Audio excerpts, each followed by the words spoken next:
Module 4, Functions of Communication. The previous lessons emphasized the fact that human beings cannot not communicate. Being able to communicate is almost as important as breathing. People do not just communicate because people love to talk. Humans communicate for reasons called the functions of communication. Each function is based on the speaker's purpose for communicating, and these are the things that we will discuss today. At the end of this lesson under Module 4, these are the competencies expected of you. Number 1, enumerate and identify the functions of communication through examples.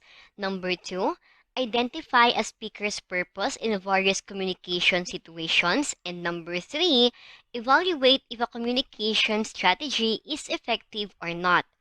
If you'd like to assess the level of learning you have acquired in Module 4, try to go back to these objectives, and in case you failed to meet any of these, let me know so I can explain it to you further. Communication is a complex process, as we have learned in the previous lessons, with elements, levels, dimensions, and types. People do not just communicate because people love to talk.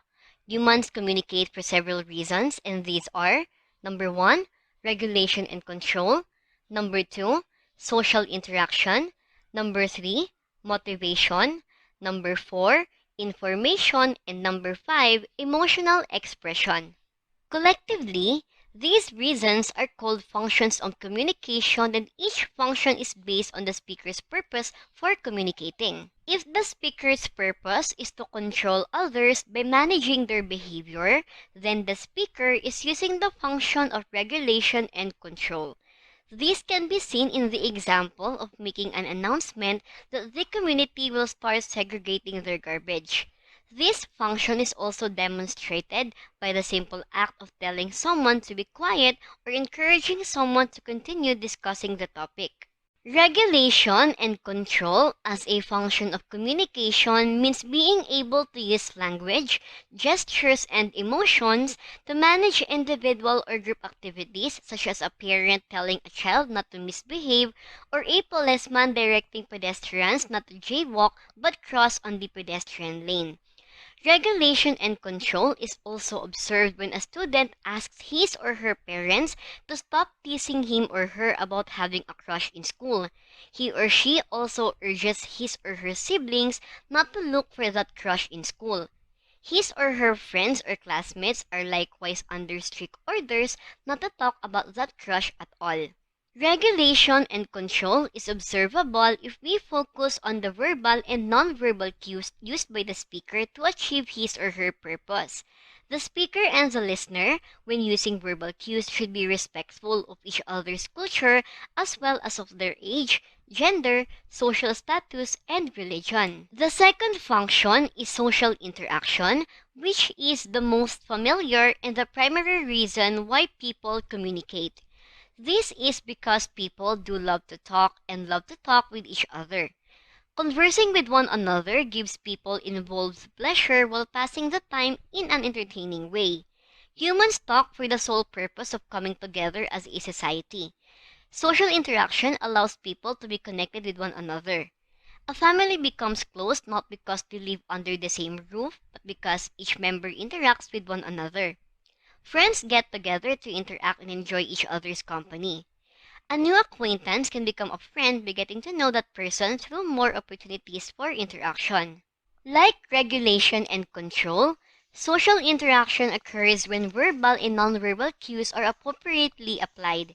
The speaker and the listener, when using verbal cues, should be respectful of each other's culture as well as of their age, gender, social status, and religion.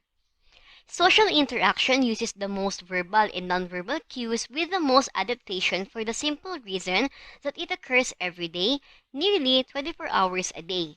Given the number of people interacting with each other, the verbal and nonverbal cues used, including possible combinations, make interactions uncountable. Motivation is the third function of communication. This is when the speaker's purpose is to persuade or try to persuade another person to change his or her opinion, attitude, or behavior. This is different from regulation and control, where the speaker simply directs others and insists on his or her own agenda. In this function, persuasion is used to move the listener away from his or her own position toward the speaker's own, or the position where the speaker wants the other person to move. For example, having the listener agree with the speaker that there is a Pope Francis effect is one such agenda. Convincing your friends to go to mall to watch a movie after school is another example.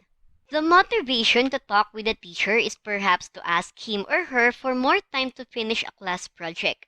The members of a church youth group listen to a certain candidate in the upcoming church council elections.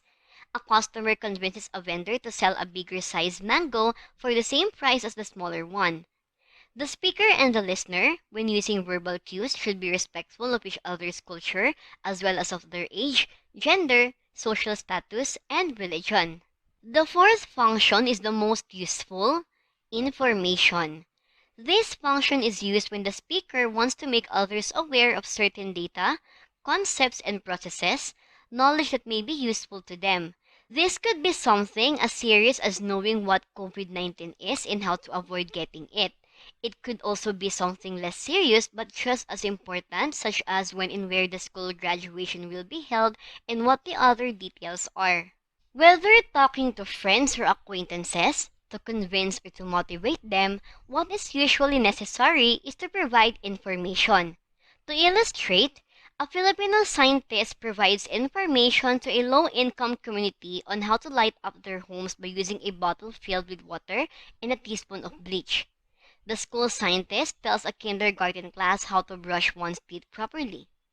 A weather forecaster on a TV news program tracks the path of a low-pressure area which might turn into a typhoon. The speaker and the listener, when using verbal cues, should be respectful of each other's culture, as well as of their age, gender, social status, and religion. Finally, if the purpose is to move another person to action, more than regulation and control or motivation, then the speaker uses emotional expression. The speaker appeals to the listener's feelings and emotions to encourage him or her to act in a particular direction. Receiving messages that include pictures of the devastation brought about by a typhoon such as Yolanda, or photos of children dying or crying because of hunger, the receiver of the message cannot help but be moved to do something like donate money, clothes, food, and water, or even volunteer to help build new houses for the victims. Furthermore, photos of suffering or devastation tug at the heartstrings of Filipinos. The speaker and the listener, when using verbal cues, should be respectful of each other's culture, as well as of their age, gender, social status, and religion. In summary, a speaker has 5 major reasons for communicating, also known as the functions of communication. It must be remembered that these functions overlap. To regulate or motivate, it is sometimes necessary to first inform. On the other hand, social interaction also involves emotional expression, so does motivation. Moreover, these functions use both verbal and nonverbal cues to accomplish a specific purpose of communication that the speaker has in mind. That will be all for Module 4. Thank you for listening.